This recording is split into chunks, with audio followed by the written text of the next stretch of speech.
ويلي كيف مرحبا بكم في فيديو جديد. في فيديونا لنهار اليوم راح نحكوا قصة إيمان خليفة والمشاكل اللي راهم صارين لها في الآونة الأخيرة. إيمان خليف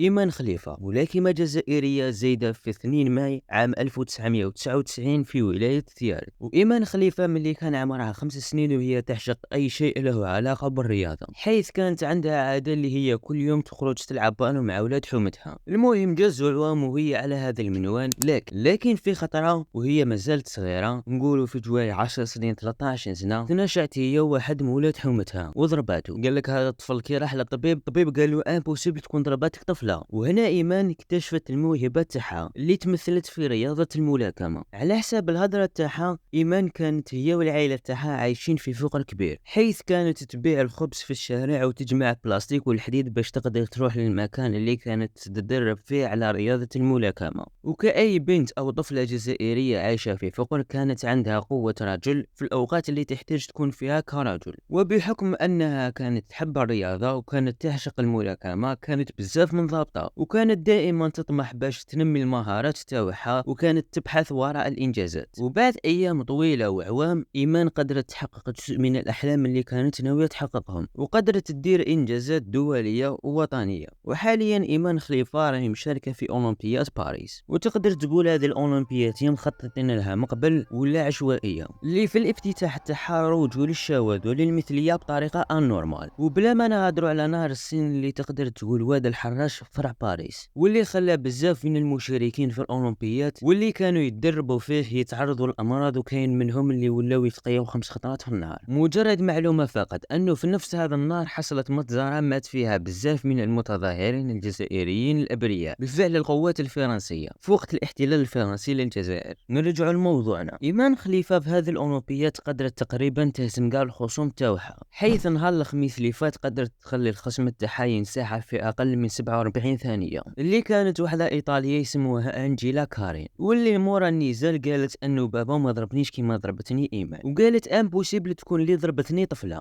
ومن هنا تقلع المشاكل، مليحة تقلع المشاكل، من هنا تقلع المشاكل، حيث تلاقات إيمان خليفة مجموعة هائلة من الانتقادات، وبزاف من الناس الإيطاليين وخارج إيطاليا تهموها باللي هي متحولة جنسيا، ولحقت حتى رئيسة وزراء إيطاليا. من الواضح في ظل مستويات التستوستيرون الموجودة في دم الرياضية الجزائرية أن المسابقة لم تكن مسابقة منذ البداية، إنها مسابقة لا تبدو عادلة.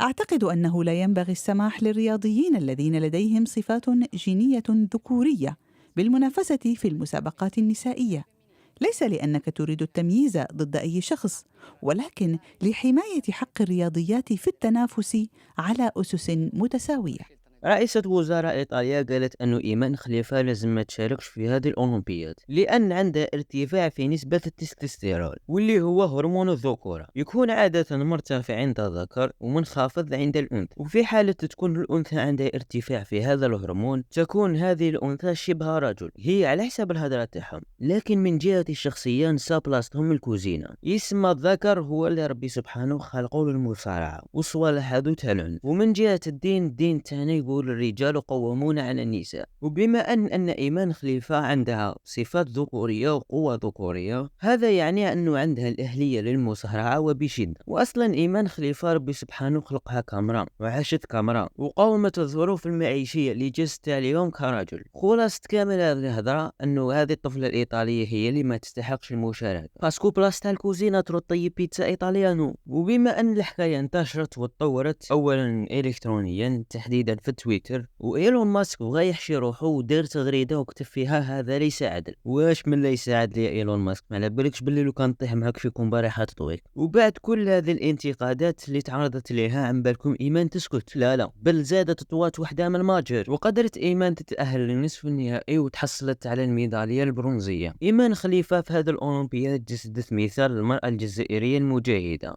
كجميلة بحيرة وغزال بنت عمار وفاطمة سومر اللي كانت عندهم قوة رجل. فكل هذه الانتقادات مجرد افتراءات، والمرأة الجزائرية كمثل 1000 رجل من رجالهم. اللي كيب على بالي باللي مانيش نطول في لي فيديو، وراكم باغيين ندير لكم فيديوهات طوال، ملي كيب لا غالب راني نسي ندقق في الكاليتي، ندققوا في الكاليتي، نطلعوا شويه ونريقلوا لي فيديو، نولوا ندير لكم 3 دقائق 10 دقائق 30 دقيقه عادي. المهم انا راني نعمل دروك على تطوير الكاليتي تاع الفيديوهات، بعد مورا ندير لكم كونتيتي وندير لكم لي فيديو بزاف وراكم فاهمين ليك. المهم ليكيب راني فتحت لكم ميزه الانتساب للناس اللي راه باغيه تنتسب وتتعاملي، وراني درت لكم تصاميم بزاف شابين اللي شابين حتى على تاع ابو فله، وراح يجوكم ايموجي كيما الايموجي تاع ديدين، وايموجي تاع فوبيا يضحك، والايموجي تاع قشيحه، والاهم من كل هذا كيما الاهم من كل هذا توسوس لك. المهم الايموجي الاخير اللي هو ايموجي اميغو اللي هو ايموجي الالوان، ما على باليش علاش درتو بصح جاني في راسي نديرو درتو. المهم صحيتو بزاف ليكيب على الدعم تاعكم وراكم عاجبيني ذو اليامات. فهذا كان فيديونا لنهار اليوم، نتمنى ان يكونوا عند حسن ظنكم بيا، وهذا ما كان.